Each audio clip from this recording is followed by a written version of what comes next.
Hello friends, कैसे हैं? I hope मस्त होंगे, स्वस्थ होंगे और अपनी पढ़ाई करेंगे। देखिए, आज हम इस चैनल पर सीईटी वाले जो क्वेश्चन पेपर हुए हैं उनको सॉल्व करेंगे। और आप इन पेपर्स को अच्छी तरह देखिएगा, क्योंकि इनमें से जो क्वेश्चन हैं जीके वाले, साइंस वाले, हिंदी वाले, ये सभी आपके क्वेश्चन रिपीट होते हैं। तो प्लीज़ एक बार इनको ज़रूर देखिए। देखिए, पहला क्वेश्चन है कि 2011 की जनगणना के अनुसार राजस्थान के निम्न में से किस जिले में लिंगानुपात सबसे अधिक है। मतलब 11 के अकॉर्डिंग पूछा हुआ है कि सर्वाधिक लिंगानुपात किस में है। जयपुर, अलवर, डूंगरपुर, बीकानेर। तो सर्वाधिक लिंगानुपात डूंगरपुर का है। ठीक है, ये ध्यान रखना, इसका आंसर सी हो जाएगा। और न्यूनतम लिंगानुपात किसका है? धौलपुर का। ये बात ध्यान रखना, सर्वाधिक डूंगरपुर का हो जाता है और न्यूनतम हो जाता है तुम्हारे को इसका धौलपुर का। ये बात ध्यान रखना। अगला क्वेश्चन है कि सरदार सरोवर बांध किस नदी पर बनाया गया है। तो सरदार सरोवर बांध किस नदी पर बनाया गया है? ये आपका सरदार सरोवर बांध जो है ये गोदावरी, कृष्णा, तापी, नर्मदा। तो आंसर डी हो जाएगा, नर्मदा पर बनाया गया है। ये ध्यान रखना। जैसे आपकी सरदार सरोवर परियोजना जो है ना, राजस्थान, गुजरात, मध्य प्रदेश, महाराष्ट्र, 4 राज्यों की संयुक्त परियोजना है। तो सरदार सरोवर बांध नर्मदा नदी पर है, ये ध्यान रखना। तो ये साइंस का क्वेश्चन है। इसमें क्या है कि निम्नलिखित सूत्रों में से कौन एक न्यून सूत्र दर्शाता है, मोनोसोमी की दर्शाता है। तो आप सब जानते हैं कि 2n-1, ये जो है 2n-1 जो है ये मोनोसोमी दर्शाता है। ये ध्यान रखना आप।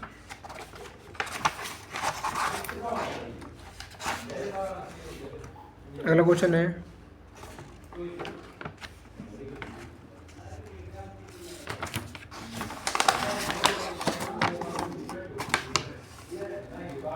अगला क्वेश्चन पूछा है उन्होंने कि राजस्थान के इन क्षेत्रों में से कौन सा शुष्क उत्तर पश्चिम मैदान का एक भाग है।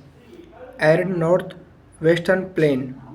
तो शुष्क उत्तर पश्चिम मैदान का भाग जो है बीकानेर, गंगानगर, बाड़मेर, हनुमानगढ़। तो इसका आंसर बाड़मेर है।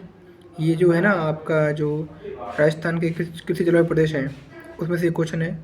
राजस्थान के कृषि जलवायु प्रदेश में 10 भागों में बटा हुआ है, तो ये बाड़मेर में आता है।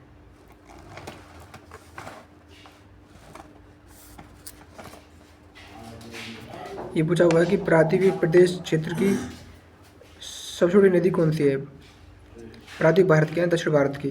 कृष्णा, नर्मदा, महानदी, गोदावरी। तो गोदावरी इसका आंसर हो जाएगा, क्योंकि प्राकृतिक भारत की गोदावरी नदी जो है सबसे बड़ी है। फिर ये क्वेश्चन है अगला, राजस्थान का निम्न में से कौन सा स्थान भारत के अनुसूचित मरुस्थल क्षेत्रों से नहीं है। अनुसूचित मरुस्थल क्षेत्र में नहीं है, मतलब शेड्यूल्ड डेजर्ट नहीं है। Scheduled desert area Jhunjhunu, Udaipur, Jodhpur, Jaisalmer. तो झुंझुनू मरुस्थल में आता है, जैसलमेर आता है, जोधपुर आता है। उदयपुर जो है ये पर्वतीय क्षेत्र है, ये अरावली का भाग है, तो ये मरुस्थल क्षेत्र में नहीं है। इसका आंसर बी हो जाएगा। अगला क्वेश्चन है कि भारतीय खिलाड़ी और उनका संबंध किससे है। Manu Bhaker, Mithali Raj, PV Sindhu, Mary com. तो ये आपको देखना है कि मनु भाकर संबंध क्रिकेट से, निशानेबाजी से, ये बताइए। तो मनु भाकर जो है, मनु भाकर का संबंध जो है वो निशानेबाजी से है, सेकंड हो जाएगा इसमें। ठीक है। और जो मिथाली राज हैं वो क्रिकेट से संबंधित हैं। और जो पीवी सिंधु हैं वो आप जानते हो बैडमिंटन से हैं। और जो मैरी कॉम है, मैरी कॉम आपके मुक्केबाजी से हैं। तो इसमें 2 निशानेबाजी, क्रिकेट और बैडमिंटन, मुक्केबाजी। तो इसमें आंसर हो जाएगा 2-1-4-3। अब देखो 2-1-4-3 कहाँ है, 2-1-4-3 इसमें एक ही ऑप्शन है, 2-1-4-3 सी हो जाएगा राइट इसमें। ठीक है। तो मनु भाकर का संबंध किससे है, निशानेबाजी से है। और मिथाली राज का संबंध क्रिकेट से है।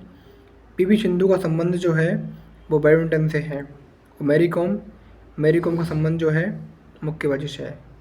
ठीक है, इन चीज़ों को आप ध्यान रखना। अभी ये क्वेश्चन आता है, choose the most appropriate passive form of the sentence given.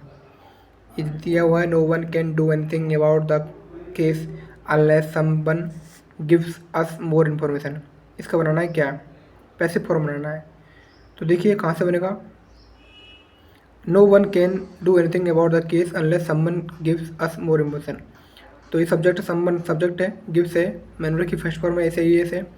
आपको पता है मैनुअल की फर्स्ट फॉर्म में यदि ऐसे ही आए एक्टिव वॉइस में तो हम उसको पैसिव वॉइस चेंज करते हैं, क्या बदलते हैं, मैनुअल की फर्स्ट फॉर्म को ऐसे आए तो उसे हम बदलते हैं AJMR में। तो ये टेंस से देख सकते हैं आप, AJMR कहाँ है जा रहा, ये तो होगा नहीं, ये भी गलत है, इसमें याद आ रहा लेकिन इसमें पूरा सेंटेंस नहीं है अभी, ये इसमें भी कैनॉट आ रहा है, ऐसा कोई मतलब नहीं है, ये भी गलत है। तो आप देखिए यहाँ आ रहा है बी आर गिवन अनलेस, तो समवन के लिए हम नथिंग लगाएंगे, ठीक है ना। तो no one nothing can be done, can क्या मॉडल है, इसके बाद में बी लगता है और थर्ड फॉर्म आती है, model plus first form plus third form आ जाएगी, क्योंकि पैसिव में थर्ड फॉर्म होना जरूरी है, BT3 होना जरूरी है। तो डन आ गई, अबाउट द केस अनलेस अस का बनेगा, ऑब्जेक्ट को बनाएंगे सब्जेक्ट, वी आ गया, वी प्लूरल है, आर गिव्स गिवन, गिवन आ जाएगा, गिव मोर इन्फॉर्मेशन। तो इसका डी आंसर राइट हो जाएगा, ये पैसिव वॉइस है। आपको ध्यान रखना है केवल कि टेंस का, टेंस में देखना चेंज करना है, टेंस चेंज कैसे हो रहा है। और आपको बता दूं कि एक्टिव से पैसिव बनाते समय हम पहले ऑब्जेक्ट सब्जेक्ट बनाते हैं, उसके बाद उसका जो टेंस है वो देखते हैं कि टेंस किसमें दिया हुआ है। यदि एक्टिव वॉइस में मैनुअल की फर्स्ट फॉर्म में ऐसे ही है तो उसे हम AJMR में चेंज करते हैं। यदि AJMR आए तो उसको हम H being, are being, am being बदलते हैं, ये ध्यान रखना आप।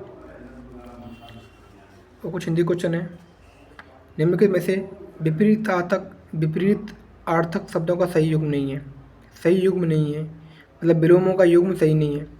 शीत ताप, तुच्छ लघु, जड़ चेतन, तम ज्योति। तम मतलब अंधकार होता है, ज्योति प्रकाश होता है, सही है। शीत ताप, शीत ठंडा, ताप गर्म, ये भी सही है। जड़ चेतन का सही है, ये भी सही है। लेकिन तुच्छ लघु जो वाला ये गलत है, तुच्छ का लघु नहीं होता, लघु का लघु गुरु होता है, लघु का गुरु होता है। तो बी इसमें आंसर राइट हो जाएगा, बी। निम्नलिखित निर उपसर्ग युक्त शब्द नहीं है, इन चारों में से कौन सा जो निर उपसर्ग नहीं बना है, नृत्य, निराकरण, निर्वास, निर्मल। तो निर्धन आकरण है, सही है। निर्वास में निर्धन आवास है, निर उपसर्ग है इसमें। निर्मल में निर है, निर्धन मल। नृत्य में नहीं है, नृत्य में निर उपसर्ग नहीं है, इसका आंसर ये राइट हो जाएगा। दूसरा क्वेश्चन है कि राजस्थान लोक सेवा आयोग के जो अध्यक्ष हैं या सदस्य हैं उनकी नियुक्ति कौन करता है। RPC के जो मेंबर हैं या उसके जो प्रेसिडेंट हैं, चेयरपर्सन हैं, उनकी नियुक्ति कौन करता है, राज्यपाल, संघ लोक सेवा आयोग के अध्यक्ष, मुख्यमंत्री, राष्ट्रपति। तो इनकी जो नियुक्ति, सदस्यों की नियुक्ति कौन करता है, राज्यपाल करता है, ठीक है, ध्यान रखना आप। अगला क्वेश्चन है कि इनमें से बीज अंकुरण के लिए सबसे अधिक आवश्यक क्या है, खाद, उच्च तापमान, पानी, रोशनी। तो बीज अंकुरण के लिए जर्मिनेशन ऑफ सीड्स, उसके लिए पानी की बता सकता है, सी हो जाएगा इसमें। ये सबसे इम्पोर्टेंट क्वेश्चन है। और रामगढ़ बेजदारी वन्य जीव अभयारण्य जो है राजस्थान के ज़िले में है। तो आप ऐसा जानते हैं कि रामगढ़ बेजदारी जो है बूंदी में है, इसका ए आंसर राइट हो जाएगा।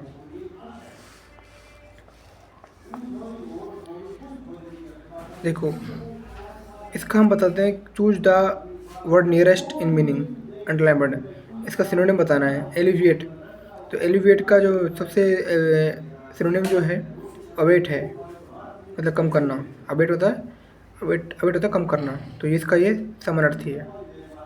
अगला है प्राण प्रिय में समास कौन सा है, प्राण प्रिय में अव्ययभाव समास, द्वंद्व, द्विगु, कर्मधारय। जो प्राण को प्रिय है तो इसमें ऑप्शन सी कर्मधार समास है, तो प्राण प्रिय में कर्मधार समास है, ये आपको ध्यान रखना है। ठीक है फ्रेंड्स, आज के लिए इतना ही करते हैं और नेक्स्ट वीडियो में आगे करेंगे। ये जो क्वेश्चन कराएं इनको आप देखते रहना, क्योंकि PYQ जो होते हैं आपके हर एग्जाम में आपको हेल्पफुल करते हैं। इसलिए थैंक यू सो मच।